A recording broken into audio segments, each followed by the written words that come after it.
గురుగారికి నా పాదాభి వందనాలు, తోటి యోగ మిత్రులందరికీ నా శుభాభి వందనాలు. ముందుగా వెంకటేశ్వర గురూజీ గారికి నా ధన్యవాదములు. ఎందుకంటే యోగాని ఇంతమందికి పరిచయం చేసిన ఆయన ఆలోచనకి నా ధన్యవాదాలు. మన తాలూకా రెగ్యులర్ లైఫ్లో మనం స్ట్రెస్తో, బీపీ, షుగర్ ఇటువంటి ఆరోగ్య సమస్యలతో చాలా వరకు బాధపడుతున్నాం. చాలామందికి సంపూర్ణ ఆరోగ్యం అనేది ఎవరికి లేదు.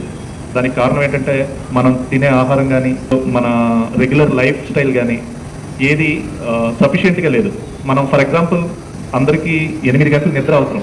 ఎవరు సఫిషియెంట్గా నిద్రపోవట్లేదు, పౌష్టికాహారం తినట్లేదు, ఆరోగ్య సమస్యలతో బాధపడుతున్నారు.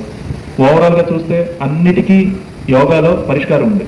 మనం రెగ్యులర్గా యోగా చేయడం ద్వారా ఆరోగ్యాన్ని పొందొచ్చు, స్ట్రెస్ఫుల్ లైఫ్ నుంచి మనము విముక్తి పొందొచ్చు. సో అందరూ ఈ ఆపర్చునిటీని వినియోగించుకొని ఆరోగ్యంగా జీవిస్తారని కోరుకుంటున్నాను.